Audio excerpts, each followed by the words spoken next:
Am I audible, guys? Yes, sir. Sure. So now we'll discuss home assignment 4. But you tell me questions, huh? Which one you want?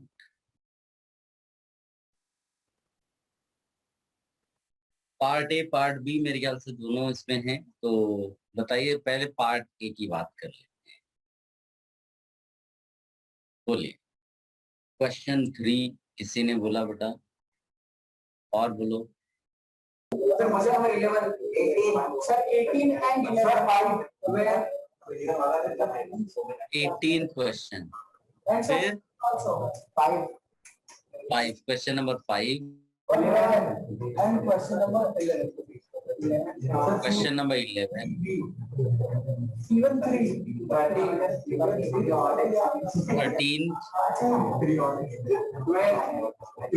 and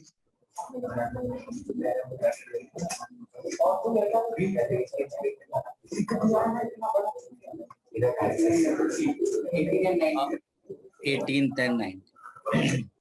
कोई भी question जो बोल रहा है वो एक बार देख ले, जो सामने लिखा है, फिर वो नहीं बोलना है।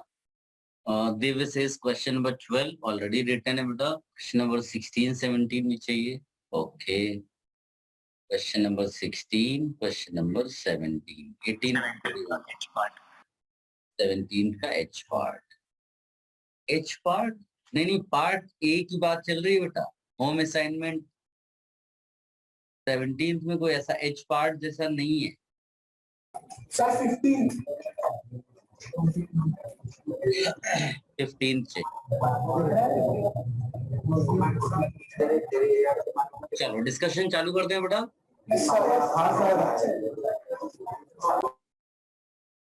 गाइस, क्वेश्चन नंबर 3 सबसे पहले किसी ने बोला। क्वेश्चन 3 में क्या कहता है? Which of the following does not have an asymmetric carbon. Asymmetric carbon क्या होता है? Carbon connected to 4 different groups. Asymmetric carbon actually chiral carbon के लिए बोल रहा है।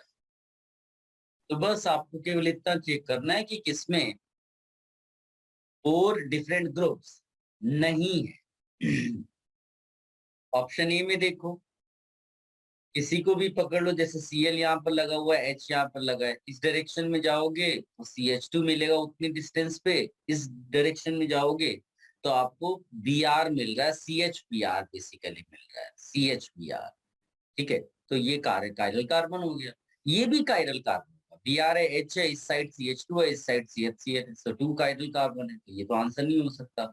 बी वाले में देखो बेटा, फिर से वही कहानी है। यहाँ पर कार्बन है, उसके साथ एक मिथाइल है, एक हाइड्रोजन है। इधर गए तो CH2 है उतनी डिस्टेंस पे, और इधर गए तो नाइट्रोजन मिल रहा है। तो ये हमारा कायरल हो गया ना। रिंग में है तो क्या हुआ, लेकिन हमको स्टाइल वही अब यूज करनी है।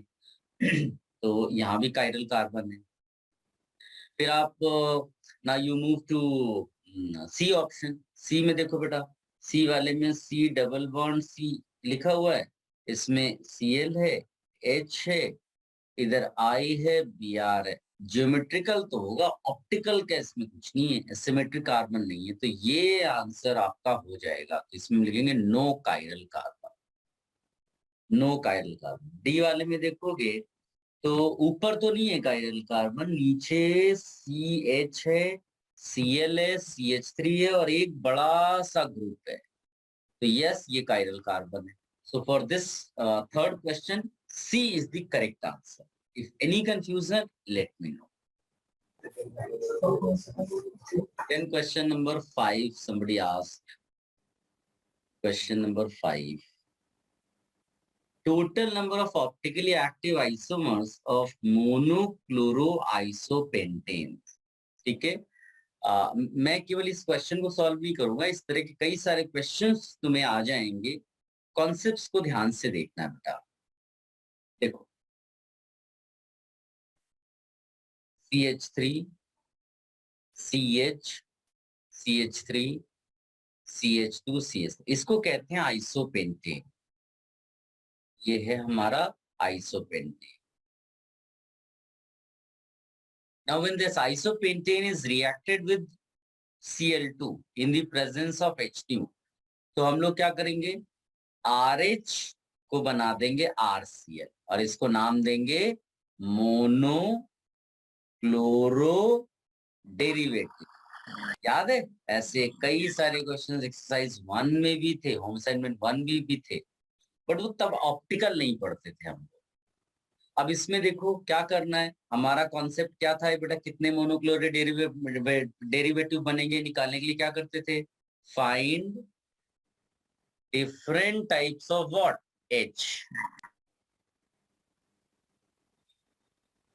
H। इसमें जितने अलग अलग टाइप के H होंगे उतने स्ट्रक्चरल आइसोमर्स बन जाएंगे मोनोक्लोरो। फिर उसमें कायरल चेक कर लेंगे तो हमारा और भी नंबर बढ़ जाएगा टोटल आइसोमर्स के लिए। तो आप देखो बेटा, तो ये मिथाइल एंड ये methyl, can't you see identical है। फिर आप देखोगे ये CH जैसा कहीं भी दूसरा कुछ नहीं है। फिर आप देखोगे इस CH2 जैसा कहीं भी कोई दूसरा नहीं है, राइट ना। इसी तरह से आप इस CH3 को देखो, इसके जैसा कहीं कोई दूसरा नहीं है, क्योंकि इस CH3 के बगल में CH2 था, जबकि इन CH3 के बगल में CH है। तो ये CH3 तो है तीनों, लेकिन 2 आइडेंटिकल है और एक डिफरेंट टाइप का है। तो टोटल डिफरेंट कितने हो गए बेटा इसमें, 4। तो आपके 4 स्ट्रक्चरल आ जाएंगे। क्या आ जाएंगे बेटा, 4 structural. Let me right, Cl, CH2, CH, CH3, CH2, CH3। दूसरा क्या आएगा, CH3, यहाँ Cl लगा दो, CH3, CH2, CH3। फिर तीसरा क्या आएगा, CH3, CH, CH3, CH, Cl, यहाँ CH3, फिर CH3, CH, CH3, CH2, CH2, Cl। ये इतने आपके 4 मोनोक्लोरो डेरिवेटिव्स आए जो कि स्ट्रक्चरल है। अब इनकी खास बात क्या है, आप चेक करो इसमें कहीं कोई कायरल कार्बन तो किसी के पास नहीं है। अगर आप देखोगे तो इस पूरे में पहले वाले के पास कायरल है, दिख रहा है बेटा, अनसिमेट्रिकल है, 2 टू द पावर 1 यानी कि 2, और दोनों क्या होंगे बेटा, इनएंशोमर्स। इनएंशोमर्स यानी ये और प्लस इसका इनएंशोमर। क्या इसमें कोई कायरल कार्बन है, आप बोलोगे नो कायरल। क्या इसमें कोई कायरल कार्बन है, हाँ ये है ना। फिर से 2 टू द पावर 1 यानी 2, यानी दिस प्लस इट्स इनएंशोमर। तो यहां पर कायरलिटी आई, यहां पर कायरलिटी आई, इसमें कोई कायरल है तो आप बोलोगे नो कायरल। तो अगर आपसे बोला जाएगा टोटल कितने आइसोमर्स हैं, तो यहाँ पर टोटल आइसोमर्स कितने निकले बेटा, 6।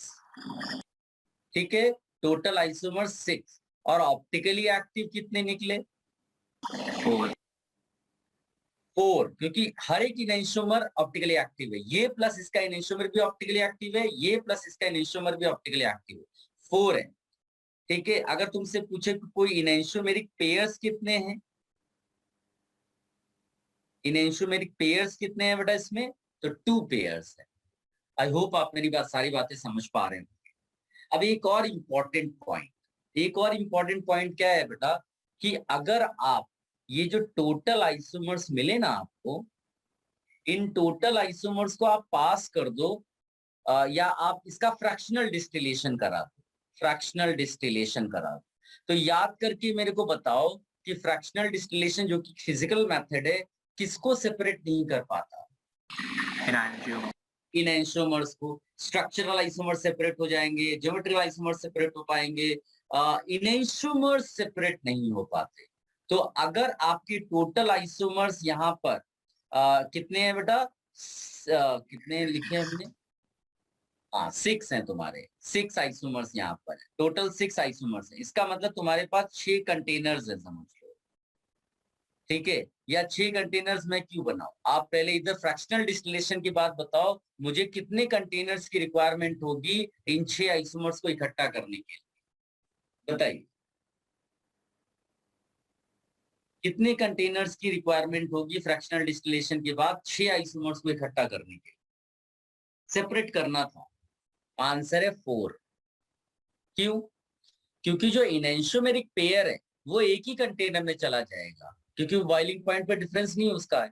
तो यहाँ पर पहला इनएंशोमेरिक पेयर यहाँ पर इनएंशियोमेरिक पेयर जाएगा और एक और इनएंशियोमेरिक पेयर जो तीसरे नंबर पे वहां बना था वो भी एक कंटेनर में इकट्ठा हो जाएगा और बाकी स्ट्रक्चरल डिफरेंट, यानी टोटल आपको यहाँ पर 4 कंटेनर्स की रिक्वायरमेंट होगी। क्या बातें समझ में आई बेटा? यस। ये मैंने आपको क्यों बताया, बिकॉज इस तरह के रेगुलर क्वेश्चंस आते हैं एग्जाम में।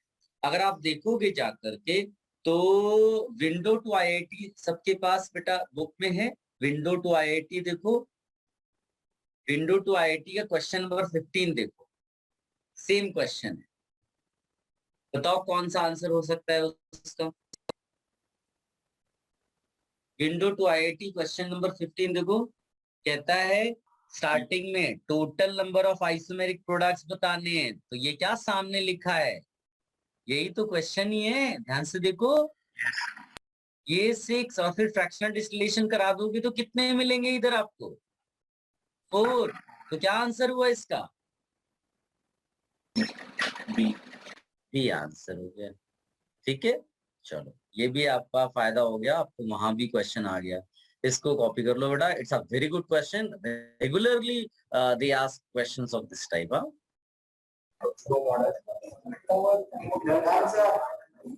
इसको भी लिख लो बेटा।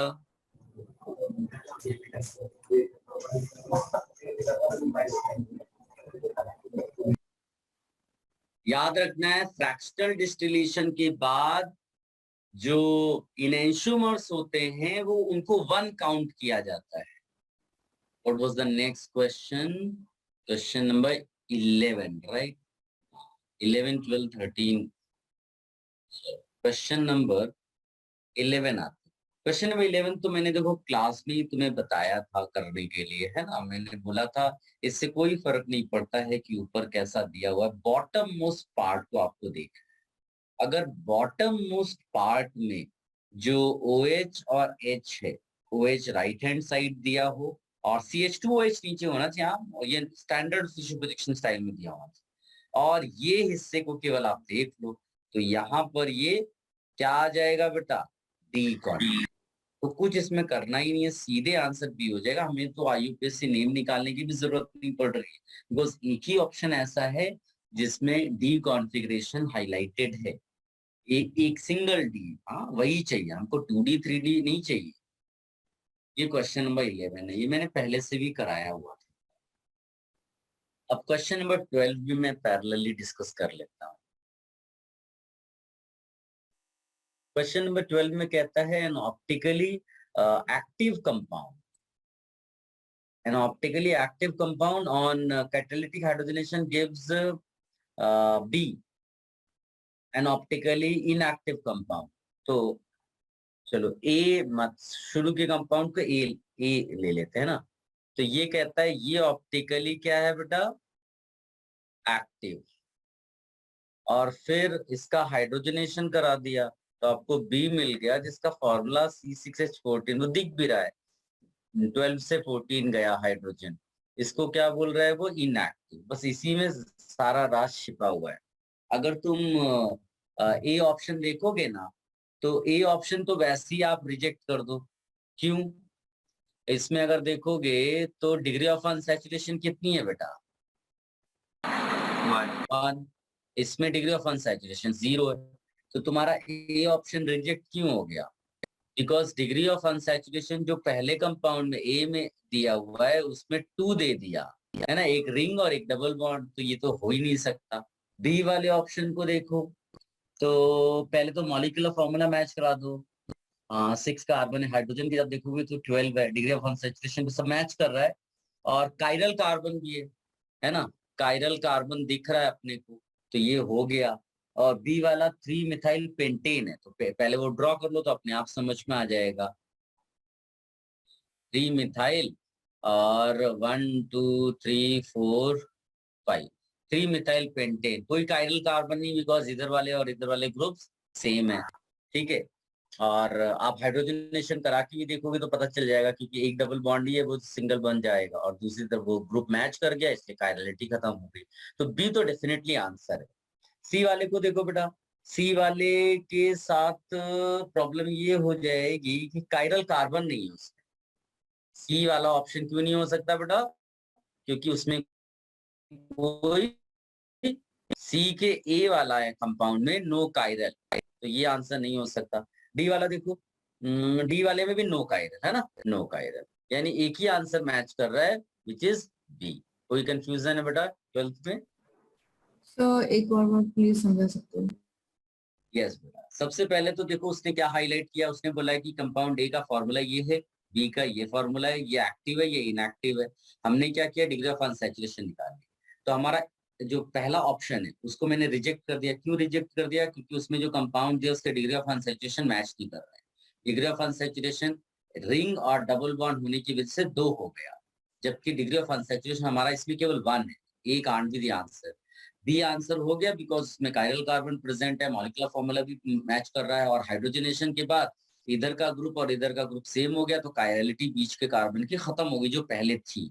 तो बी इज द आंसर। सी में क्या किया हमने, कोई कायरल कार्बन ही नहीं मिल रहा है, डी वाले में कोई कायरल कार्बन ही नहीं मिल रहा है, इसलिए वो आंसर नहीं हो सकता। ठीक है सर।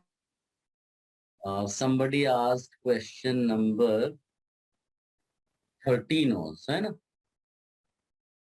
क्वेश्चन नंबर 13 में क्या है? The maximum number of isomers that can be produced in the following reaction. देखो, C, F, Cl और यहाँ डबल बॉन्ड है, Br दिया हुआ है, I दिया है ना? इसका तुमने क्या करा दिया बेटा, हाइड्रोजनेशन, तो डबल बॉन्ड इसका खत्म हो जाएगा। ठीक, ऐसा हो गया। अब इसमें आप देखकर बताओ बेटा कितने कायरल कार्बन एटम्स आ गए, प्रोडक्ट में कितने कायरल कार्बन दिख रहे हैं? 2। और मॉलिक्यूल अनसिमेट्रिकल है कि सिमेट्रिकल है? अनसिमेट्रिकल। n की वैल्यू 2, फॉर्मूला क्या लगा देंगे, 2n वाला। Answer is 4। Done. Any confusion, anyone? No sir. चलो, अब कौन सा 15 क्वेश्चन पूछा था ना किसी ने? 14 क्वेश्चन जो है वो तो मेरे ख्याल से किसी ने पूछा नहीं, बट 14 क्वेश्चन आप कन्वर्जन वाला, आप उसके हिसाब से सोचेंगे तो हो जाएगा। ठीक है, इसमें केवल आपको ये दिखाना है कि कोई मेसो तो नहीं है, क्योंकि कायरल कार्बन तो है। कायरल कार्बन आप देखोगे तो 2 कायरल कार्बन ए में भी है और 2 कायरल कार्बन बी में है। जब आप कन्वर्ट करते हो उसको, बिकॉज कन्वर्जन के लिए आपको क्या बताया गया है कि आप उसको एक्लिप्स फॉर्म में लेकर आ जाओगे, है ना? ये दिया हुआ है आपका ऐसा, यहाँ CH3 दिया है, यहाँ Cl दिया है, H दिया है, तो आप इसको एक्लिप्स फॉर्म में लेकर आओगे तो इसको क्या कर दोगे, घुमा दोगे यहाँ तक, तो ये कैसा दिखना शुरू हो जाएगा बेटा, फ्रंट वाला ऐसा H हो जाएगा। जब घूम कर आएगा CH3 उधर चला जाएगा और यहाँ पर आ जाएगा Cl, और पीछे वाले में देखोगे तो H पहले से ही इधर है ना? और Cl पहले से इधर है, CH3 पहले से इधर। इसको स्ट्रेट ओपन कर दो, आप इसको सॉर्स बनाकर भी ओपन कर सकते हो, ऐसा लेफ्ट राइट दिखा दिया, CH3Cl CH3Cl, इसको स्ट्रेट कर दो तो ये क्या हो जाएगा बेटा, H CH3Cl CH3Cl। साफ साफ मेसो दिखाई दे रहा है, दिख रहा है ना बेटा? मेसो का मतलब ये क्या हो गया, ऑप्टिकली इनएक्टिव।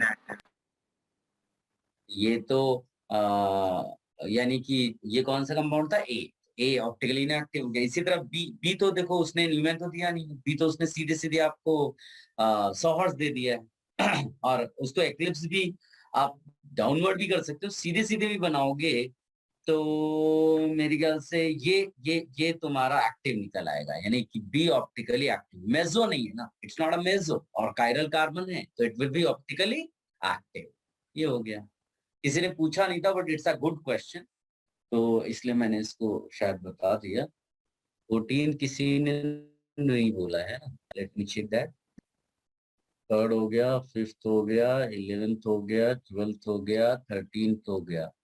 14 किसी ने बोला नहीं, 15 16 17 पूछा नहीं है, 15 16 फिर 18 9। चलो ये मैंने आपको बता दिया, 15 क्वेश्चन ले लेते हैं ना। 15 क्वेश्चन बहुत आसान है। एक ये तो डायस्टेरियोमर्स है, Yes. डायस्टेरियोमर्स है, इसमें कोई डाउट नहीं आना चाहिए, क्योंकि या तो सबके कॉन्फ़िगरेशंस बदल जाए तो इनैंशियोमर्स, अगर सबके सेम रहे तो आइडेंटिकल, अगर कोई एक आध चेंज हो रहा है और बाकी सब वैसे ही रहा, मतलब उसके अलावा इनैंशियोमर से आइडेंटिकल के अलावा whatever case you have it will be diastereomers. ये भी हो गया। अब 16th वाले में कहते हैं the following is an achiral molecule. सबसे पहली चीज तो कायरल कार्बन है कि नहीं वो चेक करो। अगर कायरल कार्बन है तो फिर तुम्हें फिशर प्रोजेक्शन ड्रॉ करना है, और फिशर प्रोजेक्शन ड्रॉ करके देखो, यस डायरेक्टली भी एक्चुअली देखना शुरू कर दोगे तो पता चलने लगे। तुम्हें केवल क्या कर देना है बेटा, एक्लिप्स बना लेना है, बस इतना ध्यान रखना। अगर न्यूमैन प्रोजेक्शन दिया है, सॉहर्स प्रोजेक्शन दिया है, तो आप उसको क्या कर दो बेटा, एक्लिप्स कर दो। एक्लिप्स करते ही तुम्हें समझ में आएगा मेसो है कि नहीं। ठीक है, जैसे तुम अगर देखो ठीक से, तो बैक कार्बन जो है तुम्हारा CH3Cl H इधर है, CH3Cl H इधर है, और HCH, अगर मैं इसको नीचे की तरफ घुमा दूं ऐसे, तो तुम देखोगे तो H इधर है और फ्रंट का भी H इधर आ गया है ना।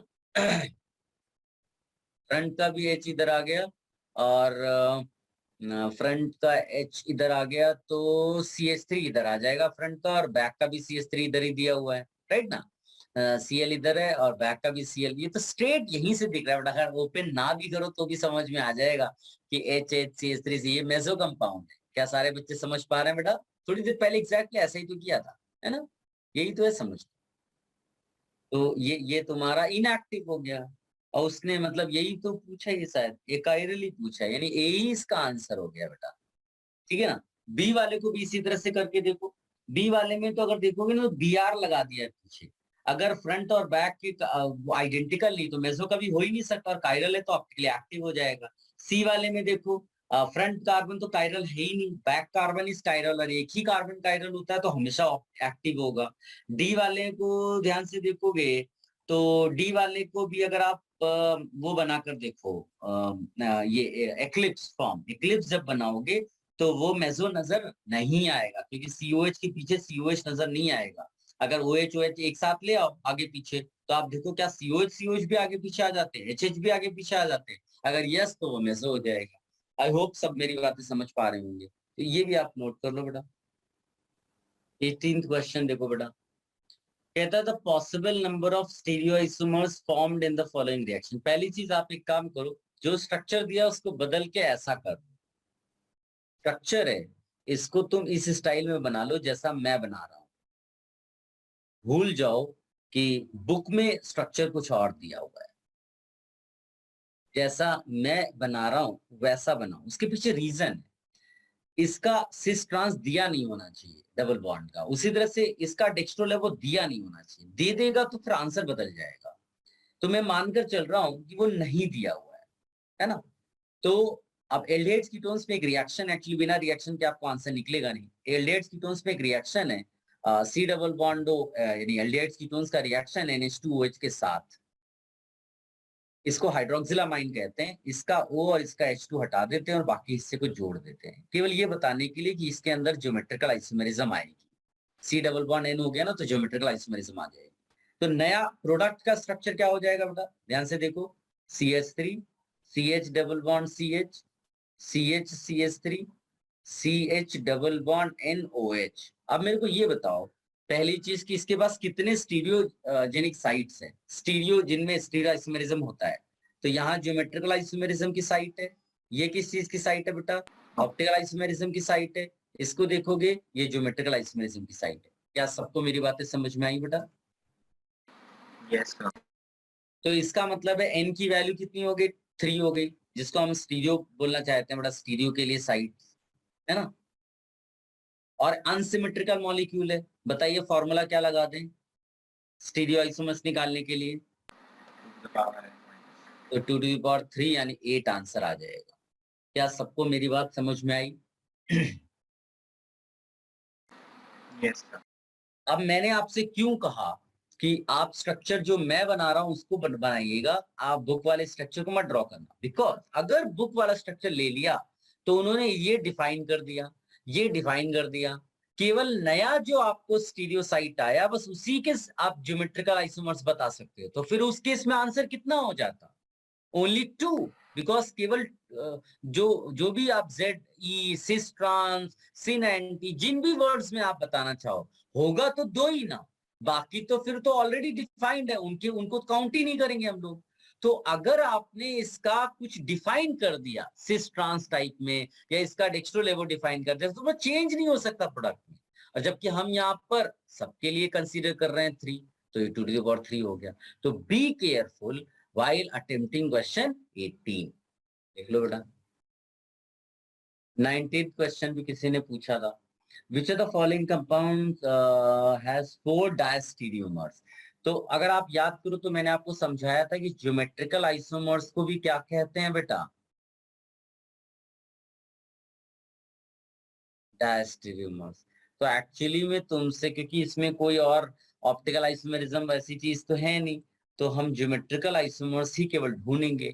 तो आप ऑप्शन ए को देखो, ज्योमेट्रिकल आइसोमर्स कितने हो जाएंगे? 2, क्योंकि एक ही डबल बॉन्ड है। बी वाले में 2 डबल बॉन्ड है, अनसिमेट्रिकल है, 2 to the power 4 4 हो जाएगा। सी वाले में किनारे वाले डबल बॉन्ड तो ज्योमेट्रिकल शो ही नहीं करेंगे, वो तो बेकार में दिए हुए हैं, केवल वो जो बीच का है वही शो करेगा। इधर कोई ज्योमेट्रिकल नहीं, इधर कोई ज्योमेट्रिकल, और इधर ज्योमेट्रिकल होगा तो आंसर 2 हो जाएगा। डी वाले को देखो बेटा, odd number of cumulated double bond है ना, तो यहाँ पर भी लेकिन आएगा क्या? सिस ट्रांस 2 ही तो आएगा। तो for this particular question answer is